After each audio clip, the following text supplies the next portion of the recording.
Salut tout le monde. Aujourd'hui je ne fais pas dans l'histoire ou la nostalgie, mais plutôt dans l'invitation à la création et à l'imaginaire, car ma chaîne est également un lieu d'expérience artistique. Encouragé par certains d'entre vous, je voudrais vous ressortir d'anciennes planches de dessin que j'ai réalisées durant l'été 2016. On dit souvent que les moments sombres et tristes sont propices à la création chez les artistes, c'est peut-être vrai. En tout cas, c'est ce qui s'est passé durant l'été 2016 lorsque j'ai commencé à dessiner un monde post-apocalyptique où les super-héros tentaient de survivre au milieu d'un champ de ruines et de fureurs barbares.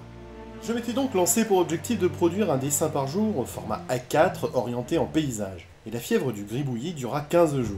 Au fur et à mesure que je terminais mon dessin, j'écrivais l'histoire qui allait avec. Inutile de vous dire que je ne savais pas vraiment où j'allais, et j'improvisais de jour en jour. Et c'est ainsi que j'ai créé bien modestement les chroniques de l'Underground.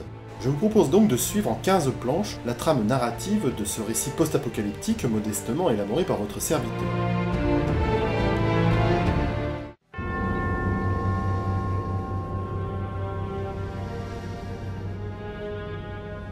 Cela fait un an à peu près que tout a commencé, mais aujourd'hui personne n'est véritablement capable d'établir une chronologie des faits. À quoi bon? Une chose est certaine, elles ont jailli du néant et elles ont frappé brutalement là où il y avait des mutants. Effet de surprise, action extrêmement bien coordonnée et brutalité de l'assaut, en quelques heures, elles avaient éradiqué la plupart des mutants de la planète. Elles, ce sont les sentinelles, programmées pour éradiquer leur ennemi. Impitoyables et sans hésitation dans l'exécution, elles ont exterminé leur cible.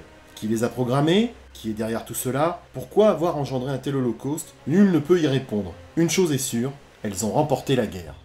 Les mutants ont tenté une contre-attaque, mais les sentinelles avaient envisagé le cas de figure. Manque de coordination, absence d'objectifs bien déterminés, la bataille était déjà perdue. La guérilla n'a jamais permis la victoire finale. Bien entendu, les plus nobles et les plus idéalistes des mutants sont tombés les premiers. Ceux qui ne voulaient pas rendre coup pour coup. Ceux qui n'avaient pas compris que dans une guerre d'extermination, on ne peut pas faire appel à l'esprit chevaleresque et au sens de l'honneur. Dans cette guerre, les humains n'ont pas été épargnés. Ils ont fait partie des dommages collatéraux. Les gouvernements se sont tous écroulés les uns après les autres. Leurs armées ont été pulvérisées par les sentinelles. Le bon sens a disparu et en quelques semaines, l'humanité a régressé. Plus de lois, plus de morale et encore moins de raison. Le monde a basculé dans le chaos. Au milieu d'une terre stérile, faite de ruines et de poussière, les clans font régner le désordre. C'est la loi du plus fort qui domine. Les seigneurs de guerre profitent du chaos pour régner sur leur nouveau fief.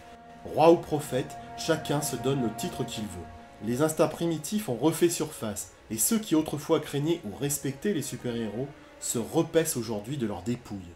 Les derniers êtres dotés de bon sens ont fui ce monde de désolation pour se terrer dans les souterrains, dernier lieu de maquis où les sentinelles ont plus de mal à les déloger. L'Underground, aussi hostile que désespérant, est parfois un havre de paix pour ceux qui fuient l'extermination. Certains de l'Underground ont échappé à l'extermination car leur animalité leur a permis de fuir et de survivre. Pas d'idéal de reconquête ou d'espoir de renaissance d'une société qui ne les a jamais compris, voire même rejetés. Non, pour eux, il n'y a que la survie qui compte.